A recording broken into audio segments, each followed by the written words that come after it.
पास आया है। इसके मुताबिक एनडीए को 1 से 3 सीटें मिलने का अनुमान लगाया जा रहा है और इसी तरह से इंडिया अलायंस को 36 से 39 सीटें मिलने का अनुमान इस एग्जिट पोल में लगाया जा रहा है और अदर्स को 2 सीटें जाती हुई दिख रही हैं। तो इस वक्त की सबसे बड़ी खबर आपको बता दें कि तमिलनाडु और पुदुचेरी की जो 40 सीटें हैं, यानी तमिलनाडु और पुदुचेरी को मिलाकर 40 सीटें लोकसभा की हैं। इनमें से जो एग्जिट पोल है न्यूज 18 का मेगा एग्जिट पोल, उसके हिसाब से एनडीए यानी बीजेपी और उसकी जो अलायंस पार्टियां हैं उन्हें 1 से 3 सीटें मिलती दिख रही हैं। इंडिया अलायंस को, जिसमें कांग्रेस और उसकी जो अलायंस पार्टियां हैं, उसमें 36 से 39 सीटें और अदर्स को 2 सीटें मिलती इसके हिसाब से दिख रही है। न्यूज 18 का जो मेगा एग्जिट पोल है उसके मुताबिक तमिलनाडु और पुदुचेरी में, यानी साउथ का तमिलनाडु और पुदुचेरी दोनों को मिलाकर 40 लोकसभा की सीटें हैं और यहां पर इंडिया अलायंस को बड़ा फायदा एक तरह से होता हुआ दिख रहा है। इंडिया अलायंस को इस एग्जिट पोल के मुताबिक 36 से 39 सीटें मिलती दिख रही हैं और एनडीए को 1 से 3 सीटें इस एग्जिट पोल के मुताबिक दिख रही हैं। टी श्रीनिवास जी, पहला रिएक्शन इस पर आपका चलिए ठीक है, केरला का भी एग्जिट पोल देख लेते हैं। जी हां, केरला प्लस लक्षद्वीप की 21 सीटें हमारे पास आ चुकी है, जिसके मुताबिक एनडीए को 1 से 3 सीटें, इंडिया अलायंस को 15 से 18 सीटें और अदर्स को 2 से 5 सीटें। तो केरला और लक्षद्वीप की बात कर रहे हैं। और इसके बाद कर्नाटक क्या कुछ एग्जिट पोल है उसके बारे में भी हम आपको बहुत जल्दी बता दें। कर्नाटक में कुल लोकसभा की 28 सीटें हैं, जिसमें से एनडीए को 23 से 26 सीटें, इंडिया अलायंस को 3 से 7 सीटें और अदर्स को 0। यानी सीधा सीधा मुकाबला कर्नाटक में इंडिया अलायंस और एनडीए के दरमियान है, जिसमें से कर्नाटक के 28 सीटों में से न्यूज 18 का जो एग्जिट पोल है उसके अनुमान के मुताबिक एनडीए को 23 से 26 सीटें और इंडिया अलायंस को 3 से 7 सीटें मिलती दिख रही हैं। तो एक एक करके साउथ की जो सीटें हैं उनके बारे में हम बता रहे हैं और इसके बाद आंध्र प्रदेश का क्या कुछ एग्जिट पोल है इधर भी हम आपको लिए चलते हैं। आंध्र प्रदेश में लोकसभा की कुल सीटें यानी टोटल सीटें 25 हैं, जिसमें से एनडीए को 19 से 22 सीटें मिल सकती हैं। इंडिया अलायंस का इस एग्जिट पोल में खाता नहीं खुल रहा है, 0 है और अदर्स को 5 से 7 सीटें मिल सकती हैं आंध्र प्रदेश की अगर हम बात करें। और तेलंगाना का एग्जिट पोल भी इस वक्त हमारे पास आ चुका है। तेलंगाना में लोकसभा की कुल 17 सीटें हैं, जिसमें से एनडीए को 7 से 10 सीटें हमारे एग्जिट पोल के मुताबिक, इंडिया अलायंस को 5 से 8 सीटें मिल सकती हैं और अदर्स को 3 से 5 सीटें तेलंगाना में मिल सकती हैं। तो तेलंगाना का जो एग्जिट पोल है, तेलंगाना में कुल लोकसभा की सीटें 17 हैं, जिनमें से इंडिया अलायंस 2019 के मुकाबले में एनडीए अलायंस, माफ कीजिएगा, एनडीए अलायंस का फायदा होता दिख रहा है। 7 से 8 10 सीटें एनडीए अलायंस को मिल रही हैं, एनडीए को मिल रही हैं और इंडिया अलायंस को 5 से 8 सीटें और इसके अलावा अदर्स को 3 से 5 सीटें तेलंगाना में मिलती दिख रही हैं। जो ये क्योंकि अभी एग्जिट पोल है और एग्जिट पोल के मुताबिक तेलंगाना में कुल लोकसभा की 18 सीटें हैं। अब चलिए तो कई स्टेट के हमने जो एग्जिट पोल हैं वो बताएं और हमारे साथ 3 खास मेहमान पहले से जुड़े हुए हैं। मैं सबसे पहले टीआर श्रीनिवास जी आपसे ही, क्योंकि साउथ से ही तकरीबन ये तमाम स्टेट हैं जिनका एग्जिट पोल हमने दिखाया है, क्योंकि आंध्र प्रदेश और इसके अलावा केरल और लक्षद्वीप की तरफ जब जाते हैं तो एनडीए को नुकसान होता दिख रहा है, एनडीए की सीटें कम है, लेकिन तेलंगाना की तरफ जब लौट कर आते हैं, आंध्र प्रदेश की तरफ आ रहे हैं तो यहाँ पर फायदा होता दिख रहा है बीजेपी को, एनडीए को। किस तरह से देखते हैं? ये जो आपके रुझान है ऑलमोस्ट एग्जैक्टली जो ग्राउंड रियलिटीज हैं वो जताती हैं। फर्स्ट ऑफ ऑल मैं आंध्र प्रदेश में लूंगा। आंध्र प्रदेश में भारी बहुमत से एनडीए आ रही है जी। और जिस तरह से ये रुझान आपने लोकसभा इलेक्शंस में देखा है और जो सीटें आपके गणित बता रही है वो बताता है कि भाई जनता चाहती है डेवलपमेंट और लास्ट 5 इयर्स वहां पे डेवलपमेंट नहीं हुआ, आना चाहती है। तेलंगाना पे आया जो मेरा स्टेट है जहां से मैं आता हूँ, वहां पे कांग्रेस की गारंटी है जो थी पिछले 5-6 महीने से, अक्टूबर नवंबर से वो आई है। वहां पे पावर कट इतना, माशाल्लाह इतना पावर कट हो रहा है कि जनता ऊब गई है। और पानी का सिचुएशन बहुत ही प्रॉब्लमेटिक है। और डेट कैसा वो सॉल्व करेंगे अभी तक उनको कोई क्लू भी नहीं है। बस उन्हें फ्री बीज का छड़ी लगा रखी है। ये उसके वजह से, और ये माननीय मोदी जी का लीडरशिप है। मैं पूरा उनको ही क्रेडिट देता हूँ। जिस तरह से उन्होंने जो स्विंग कॉन्स्टिट्यूएंसीज में जिन्होंने दौरा किया, जिन्होंने रैलीज की, ही वो कहते हैं ना, जैसे ऑस्ट्रेलियन प्राइम मिनिस्टर बोला मोदी इज द बॉस, यहाँ पे वही हुआ। तमिलनाडु आते हैं, केरला आते हैं जी, बहुत ही अच्छे रुझान है। हमारा वोटिंग परसेंटेज बहुत बढ़ेगा और ये हमारा खाता भी अच्छी तरह खुलेगा। हम अच्छा सीट्स भी एक्सपेक्ट कर रहे हैं केरला और तमिलनाडु से। चलिए अंशु अवस्थी जी आपका पहला रिएक्शन, साउथ की तमाम स्टेट इसमें है, कहीं पर इंडिया अलायंस को बढ़त मिलती दिख रही है और कहीं पर मायूसी भी हो रही है, तेलंगाना में खास तौर से। अंशु अवस्थी जी मेरी आवाज आ रही है आप तक? चलिए हम अंशु अवस्थी जी तक शायद मेरी आवाज नहीं जा रही, उन पर हम दोबारा उनके साथ जाएंगे। लेकिन मैं तेजेंद्र सिंह सोढ़ी जी आपके पास आना चाहूंगा। साउथ के तमाम स्टेट हैं तेजेंद्र जी जिस पर हम बात कर रहे थे, तमिलनाडु से लेकर तेलंगाना तक, और टी श्रीनिवास जी ने कहा कि बिल्कुल जो रुझान आप बता रहे हैं बिल्कुल सही है, क्योंकि ग्राउंड रियलिटी कुछ ऐसी ही नजर आती है।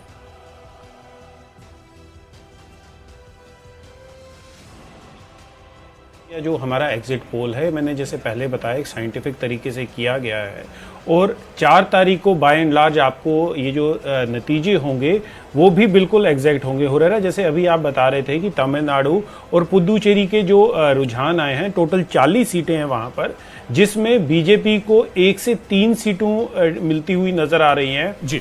एनडीए जो नेशनल डेमोक्रेटिक अलायंस है बीजेपी का, उसमें भी एक से लेकर 3 सीटें उनको मिल रही हैं। ये तमिलनाडु और पुदुचेरी की बात कर रहे हैं।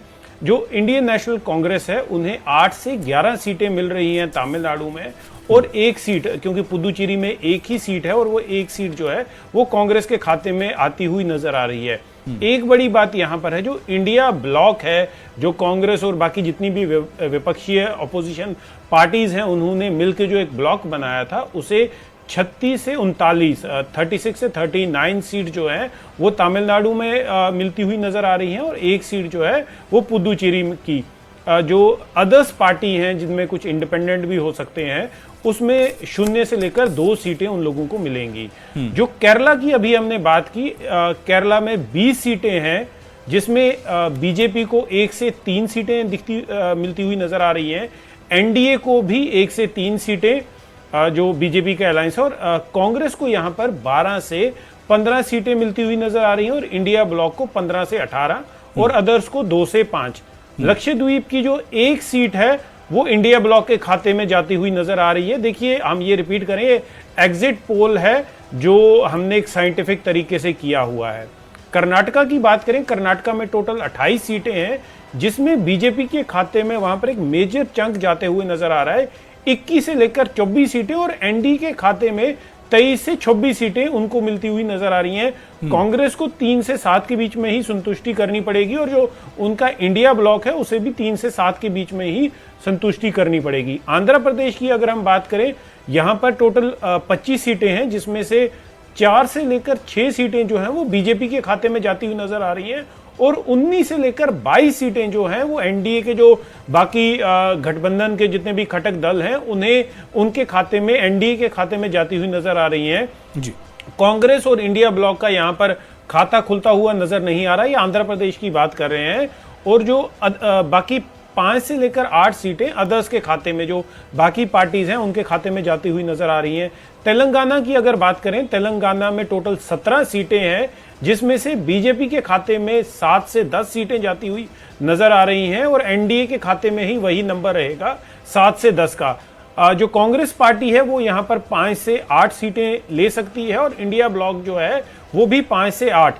अदर्स को 3 से 5 सीटें मिलेंगी। देखिए अभी तक जो हमने जिन राज्यों का, जो साउथ के राज्य हैं जिनका हमने डेटा सामने लाया है, टोटल 131 सीट्स का डेटा ये सामने आया है, टोटल 131 सीटें जी, जिसमें बीजेपी के पास जो हमारा एग्जिट पोल है उसके मुताबिक 34 से लेकर 36 सीटें बीजेपी के खाते में जाएंगी।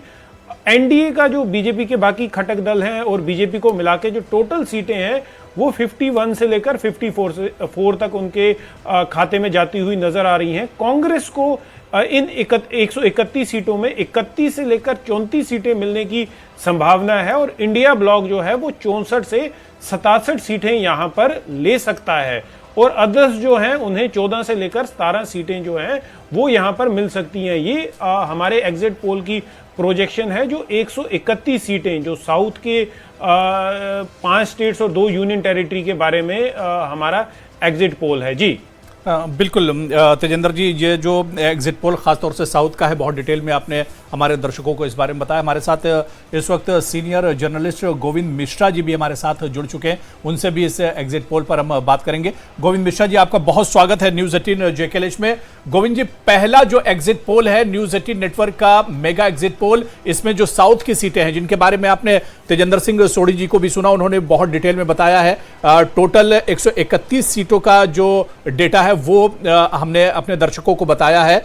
साउथ को अगर देखा जाए तो किस तरह से गोविंद मिश्रा जी आप देखते हैं, कितना दिलचस्प है? हमेशा ये माना जाता है कि साउथ जो है बीजेपी और एनडीए के लिए हमेशा कमजोर माना जाता है, लेकिन हमने देखा था इस बार भी प्रधानमंत्री नरेंद्र मोदी या बीजेपी के जो बड़े जो लीडर्स हैं उन्होंने साउथ पर काफी फोकस किया था और आप देखिए कि चुनाव के फौरन बाद भी प्रधानमंत्री जी साधना के लिए भी साउथ गए हुए थे। तो किस तरह से देखा जाए, जो अब शुरुआती जो एग्जिट पोल है इसे किस तरह से देखा जाए? साउथ के कुछ स्टेट में एनडीए को नुकसान होता दिख रहा है, लेकिन जब साउथ के तेलंगाना में हम आते हैं, हैदराबाद की तरफ आते हैं, तो यहां पर कांग्रेस और इंडिया अलायंस को नुकसान हो रहा है। किस तरह से इसे देखा जाए?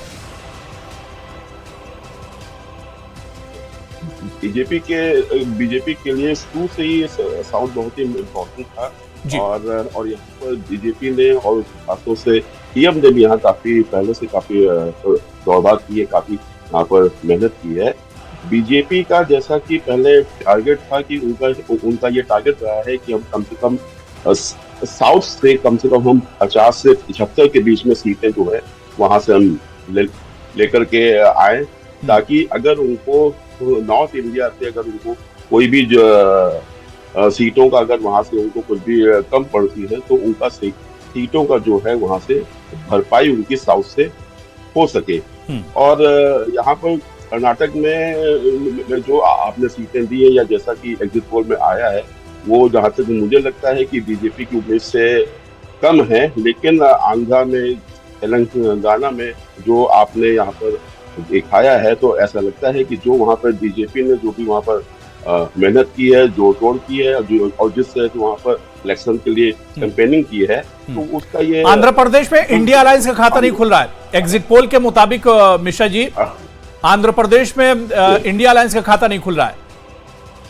हाँ, तो ये तो और भी बहुत ही आश्चर्य की बात है और ये बीजेपी के एंगल से बहुत ही अच्छी बात है वहाँ पर।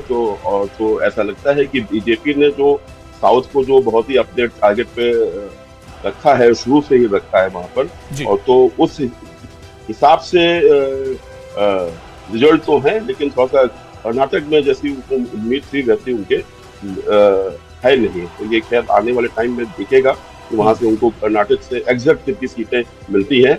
और जहाँ तक हमें ये लगता है कि कर्नाटक में आखिरी टाइम में जो एक वो केस हुआ उज्ज्वल दमन्ना जी का, तो उससे हमको लगता है कि बीजेपी को वहाँ पर काफी डैमेज हुआ है और उसका असर जो है ये वहाँ की सीटों में भी दिख रहा है। बिल्कुल। इस बीच हमारे साथ बीजेपी जम्मू कश्मीर के स्पोक्स पर्सन आर.एस. पठानिया जी भी हमारे साथ इस चर्चा में जुड़ चुके हैं एग्जिट पोल पर बातचीत करने के लिए। आर.एस. पठानिया जी, आपका भी बहुत स्वागत है न्यूज़ 18 जेकेएलएच में। आर.एस. पठानिया जी, न्यूज़ 18 का जो एग्जिट पोल है उसके बारे में हम बात कर रहे हैं और जो शुरुआती एग्जिट पोल है साउथ इंडिया के जो स्टेट है वहां की का एग्जिट पोल इस वक्त हमारे पास आ चुका है, जिसमें तमिलनाडु की बात करें तो यहां पर 40 सीटें हैं। पुदुचेरी और तमिलनाडु को मिलाकर इन 40 सीटों में बीजेपी काफी पीछे नजर आ रही है, एनडीए काफी पीछे नजर आ रही है। लेकिन जैसे ही हम आंध्र प्रदेश, तेलंगाना और कर्नाटक की तरफ आते हैं तो यहां पर थोड़ा सा बीजेपी और इसके अलावा एनडीए के लिए सीटें ठीक ठाक आ रही है। कैसे पहला रिएक्शन हम आपका जानना चाह रहे हैं इस एग्जिट पोल पर?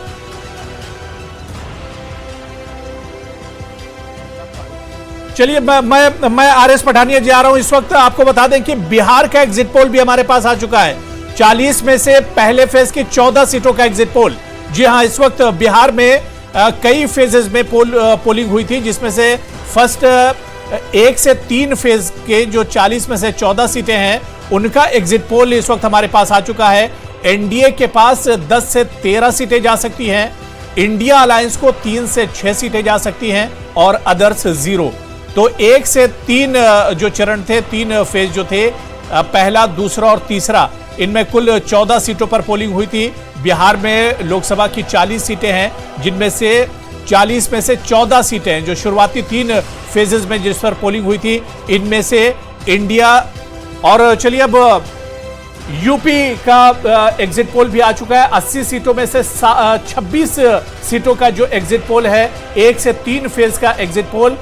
इसमें एनडीए को 22 से 25 सीटें, इंडिया ब्लॉक को 3 से 6 सीटें और अदर्स 0। तो 1 से 3 फेजेस की हम बात कर रहे हैं। यूपी में लोकसभा की टोटल 80 सीटें हैं, जिसमें से 26 सीटों का एग्जिट पोल हमारे पास है, जिसमें से इन 26 सीटों में एनडीए के पास 22 से 25 सीटें एनडीए को मिल सकती हैं, इंडिया ब्लॉक को, इंडिया अलायंस को 3 से 6 सीटें मिल सकती हैं। और इसके बाद वेस्ट बंगाल की भी हम बात कर लेते हैं। वेस्ट बंगाल में 1 से 3 फेज की अगर हम बात करें तो टोटल 10 सीटें हैं 1 से 3 फेज में, जिनमें से एनडीए को 6 से 9 सीटें आ सकती हैं और इंडिया अलायंस को 1 सीट मिल सकती है।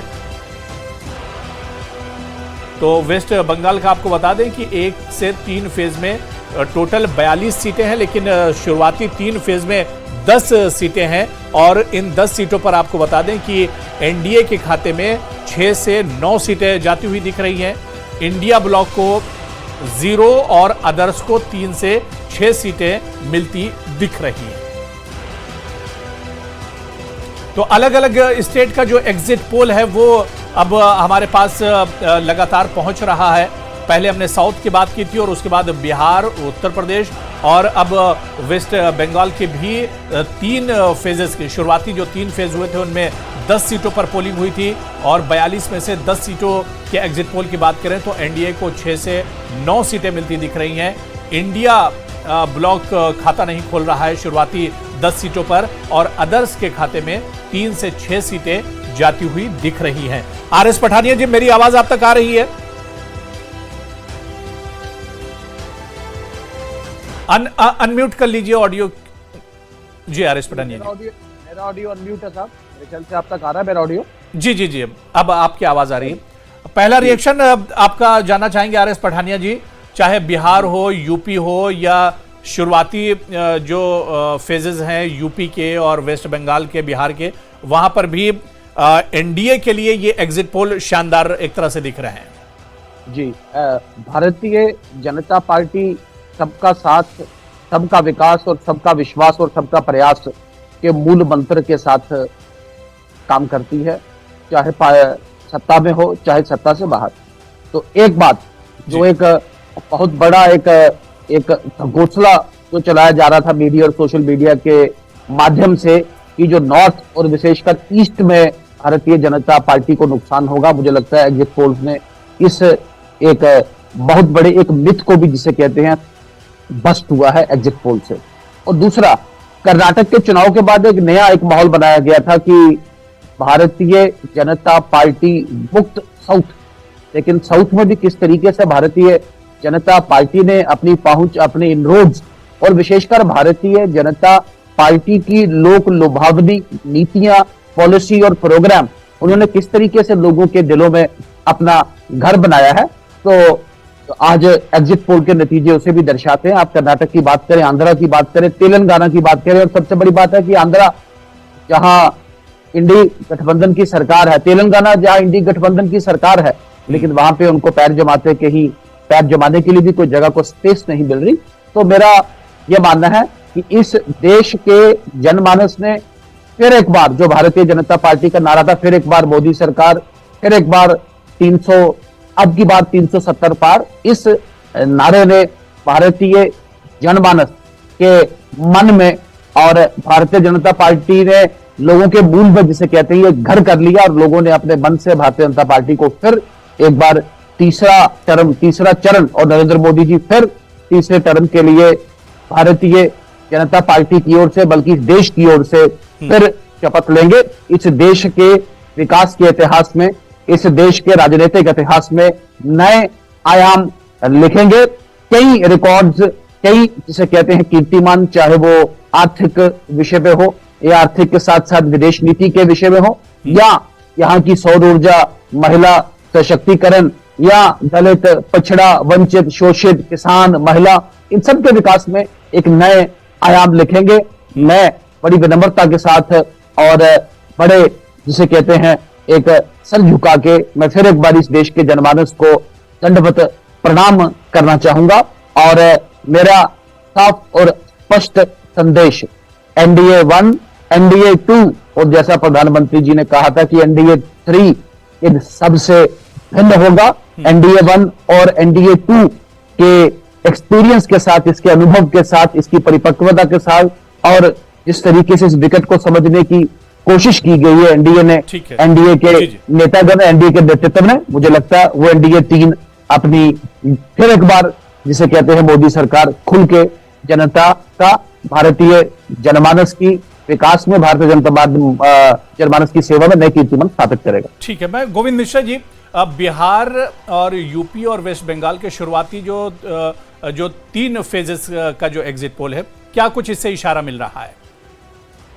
इससे इशारा तो देखिए ऐसे ये है कि जो भारतीय जनता पार्टी शुरू से ये बात बोलती रही है, और जैसा कि वहां पर है कि नॉर्थ इंडिया में तो एनडीए या भारतीय जनता पार्टी का कम से कम कांग्रेस या बाकी जो इंडिया अलायंस है उनके साथ में कोई वहां पर मुकाबला था ही नहीं। वहां पर कभी भी कोई भी पार्टी वहां पर जो थी वो भारतीय जनता पार्टी के सामने वो थी नहीं।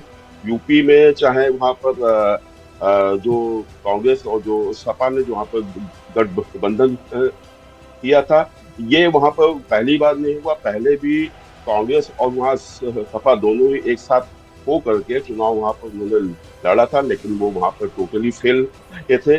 और वो इस बार भी, जैसा कि आपके रुझानों से भी जो चीज सामने है कि वहां पर इस बार भी कांग्रेस का और सपा का कोई भी असर वहां पर जनता पर होता हुआ दिखा नहीं है।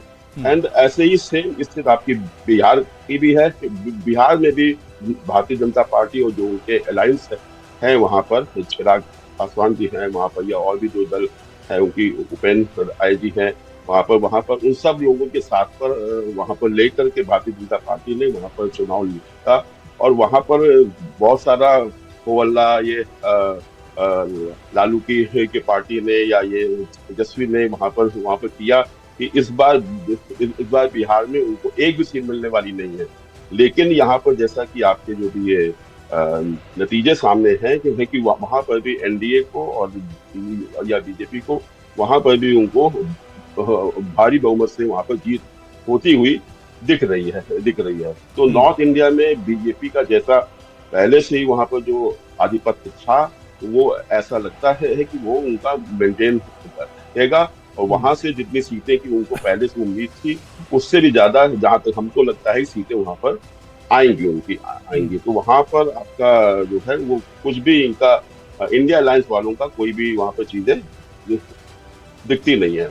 इन सब से बीच में एक बंगाल जो है वो एक बहुत ही इम्पोर्टेंट राज्य है, और जहाँ पर ममता ने वहां पर काफी सारा वहां पर शुरू से ही जो उनकी कैंपेनिंग थी ममता जी की बहुत ही एग्रेसिव थी। मैं गोविंद जी आपको रोकना चाहूंगा, महाराष्ट्र का एग्जिट पोल भी हमारे पास आ गया, उस पर भी हम बात कर लेते हैं। अपने दर्शकों को बता दें कि महाराष्ट्र में लोकसभा की कुल 48 सीटें हैं, जिसमें से इंडिया अलायंस को 32 से 35 सीटें मिलती दिख रही हैं एग्जिट पोल में, और एनडीए अलायंस को 32 से 35 सीटें, इंडिया अलायंस को 15 से 18 सीटें मिलती दिख रही हैं। तो महाराष्ट्र में लोकसभा की कुल 48 सीटें हैं, जिसमें से एनडीए को 32 से 35 सीटें और इंडिया ब्लॉक को 15 से 18 सीटें मिलती दिख रही हैं। यानी महाराष्ट्र में भी एनडीए को फायदा होता एग्जिट पोल में दिख रहा है। गोविंद जी। जी, तो ये महाराष्ट्र में भी जो है, जैसी बीजेपी को उम्मीद थी वैसी उनके रिजल्ट सामने आ रहे हैं रहे उनके, और जबकि वहां पर कांग्रेस, शिवसेना, एनसीपी, ये इन सबने मिलकर वहां पर इलेक्शन जो बीजेपी और जो उनके अलायंसेस हैं उनके वहां पर, चाहे वो शिंदे हो या वहां पर और भी लोगों के साथ हो, तो वहां पर बीजेपी ने बहुत ही रणनीति के हिसाब से सीट बाय सीट वहां पर कैंडिडेट उन्होंने दिए थे। वहां पर ये देखने के बाद कि सामने कौन है, वहां पर एनसीपी है, वहां पर शिंदे या वहां पर उद्धव जी का गुट है, या वहां पे कांग्रेस का वहां पर गुट है, तो वहां पर भी बीजेपी ने सीट बाय सीट बहुत ही काम किया था वहां पर, और वहां पर कैंडिडेट तक का उन्होंने बहुत वहां पर ध्यान रखा था कि उनके सामने में कौन से अपोजिशन का, कौन से दल का कैंडिडेट है, उसकी कास्ट क्या है, क्या उसकी जाति क्या है, उसकी चीजें, ये सब देखने के बाद बीजेपी ने बहुत ही रणनीति के हिसाब से वहां पर सीट बाय सीट अपना कैंडिडेट वहां दिया था। और इसके साथ साथ उन्होंने आखिर तक वहां के जो भी लोकल पार्टियां थी, जितने भी मैक्सिमम पार्टी के साथ उनका वहां पर अलायंस हो सकता था, वो वहां पर उन्होंने अलायंस किया और उसके बाद वो आगे वो चुनाव के लिए गए।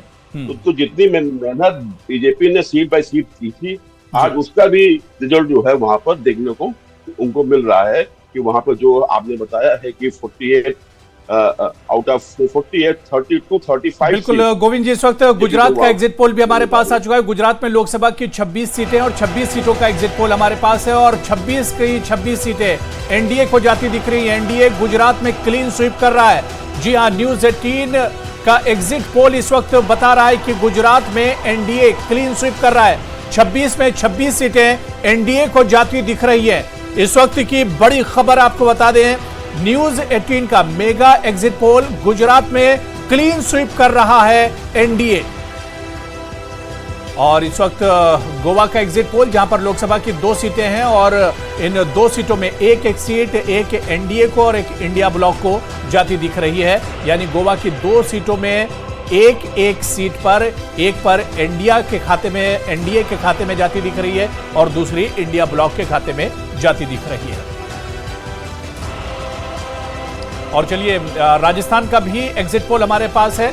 राजस्थान में लोकसभा की कुल 25 सीटें हैं और 25 सीटों की टोटल 25 सीटों का एग्जिट पोल हमारे पास है। इन 25 सीटों में से एनडीए के पास 18 से 23 सीटें जाती हुई दिख रही हैं और इंडिया ब्लॉक को 2 से 7 सीटें मिलती दिख रही हैं। तो 25 सीटों में राजस्थान की अगर हम बात करें, राजस्थान में लोकसभा की कुल 25 सीटें हैं। इन 25 सीटों में से एग्जिट पोल जो न्यूज 18 का बता रहा है, एनडीए को 18 से 23 सीटें मिल सकती हैं और इंडिया ब्लॉक को 2 से 7 सीटें मिल सकती हैं। यानी राजस्थान में भी एनडीए को एक तरह से बढ़त मिलती दिख रही है। और अब बारी मध्य प्रदेश की है। जी हाँ, मध्य प्रदेश का एग्जिट पोल हमारे पास है। मध्य प्रदेश में लोकसभा की कुल 29 सीटें हैं, 29 सीटें हैं और इन 29 सीटों में से एनडीए को 26 से 29 सीटें और इंडिया ब्लॉक को 3 सीटें मिल सकती हैं। यानी एक तरह से मध्य प्रदेश में भी क्लीन स्वीप एनडीए करता दिख रहा है। 29 सीटों में 26 से 29 सीटें एनडीए को मिलती दिख रही हैं और इंडिया ब्लॉक को 3 सीटें, 0 से 3 सीटें मिलती दिख रही है मध्य प्रदेश में। और अब बारी छत्तीसगढ़ की है। छत्तीसगढ़ का एग्जिट पोल इस वक्त टीवी स्क्रीन पर। छत्तीसगढ़ में कुल 11 सीटें लोकसभा की, एनडीए को इन 11 सीटों में से 9 से 11 सीटें और इंडिया ब्लॉक को 1 से 4 सीटें मिलती दिख रही है। यानी छत्तीसगढ़ में भी एनडीए क्लीन स्वीप कर सकता है। इस वक्त